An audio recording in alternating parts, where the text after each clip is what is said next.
We are proud to say that for one of his final farewell TV interviews from the White House, President Bush chose our very own Candy Crowley. In a wide-ranging, freewheeling talk, Candy asked the president about many issues, including Iraq and those weapons of mass destruction that were never found.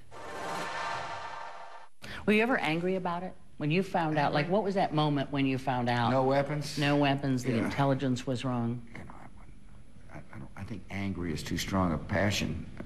I was not happy, and I vowed to find out why the intelligence was wrong and then to do something about it, because, one, I respect the intelligence communities. I've got great regard for the people who work at the CIA, and I want to make sure the institution was credible because in the future, because a president is going to have to rely upon the intelligence in order to continue to protect the United States. And we've worked hard to strengthen the morale, the spirit, and the foundation of our intelligence communities.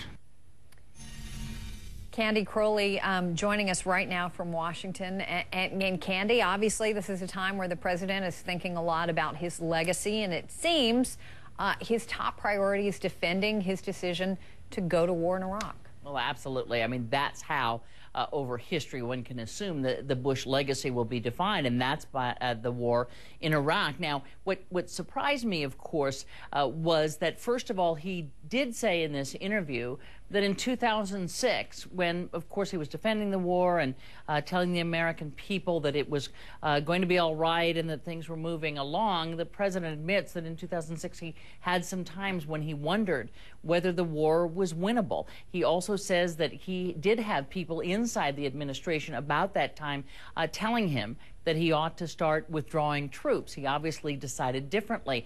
I talked to him again about the intelligence and said that, mentioned that one of his top aides, Karl Rove, had said, well, if we'd known there were no weapons of mass destruction, that al-Qaeda was not, in fact, inside Iraq, that Saddam Hussein didn't have anything to do with 9/11, maybe we would have made a different decision. I asked him about that from Karl Rove. First of all, my dear friend must recognize there are no do-overs. And so the idea of us walking back in time and saying, well, this, that, or the other, is just not a realistic assessment. Because once you're in for victory. And I truly believe the world is better off without Saddam Hussein in power. I know we're safer. I know our allies in the Middle East are safer. And I know the Iraqi people are better off without him in power.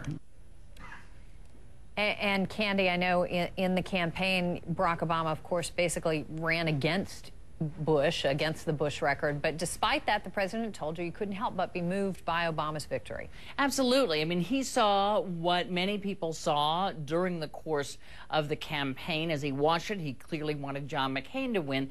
But in the end, when I said to him, do you ever sometimes sit in the Oval Office and think the next person who will sit here is an African-American? And he began to talk about Barack Obama and his inspiration to obviously millions of people. I will have a front row seat and an unbelievable moment in American history. And I was deeply touched by a lot of the people I saw on election night with tears streaming down their face and saying, I never, ever thought I would see this day coming. And Candy, I have to say, I watched your interview with the president, and I couldn't help but notice a kind of a sweet moment when you first walked into the Oval Office. You can see that there, and the hand-holding. It touched me. Yes. Well, gee, thanks. You haven't lived till you're standing in the middle of the Oval Office about to conduct an interview and think, the President of the United States is holding my hand in the Oval Office. It so kind of threw me that I sort of forgot to ask him a question as we first walked in, because I thought, what am I going to do with this? I got emails from friends saying, okay, that's a first. I never got to hold hands with George Bush in the Oval Office. So it reminded me a little bit, I must say, Ronald Reagan used to do that. He would have these after-work sessions, sometimes with 4 or 5 reporters, and if there was someone female in the room, he would almost always come over to you and take your hand and you know, show you something. So it was reminiscent of that, but it really did sort of knock me off stride when I first walked in, sort of thinking about it.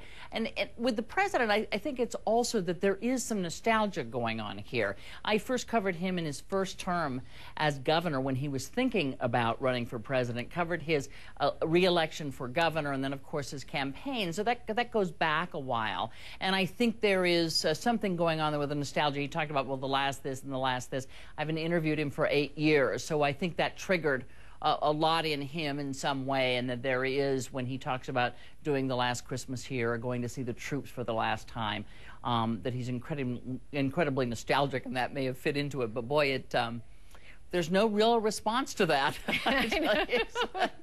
It was interesting. All right, Candy Crowley for us tonight, Candy. And we should mention, too, President Bush had more to say about those shoes thrown at him in Iraq. We'll play that for you when we come back. I also had the case for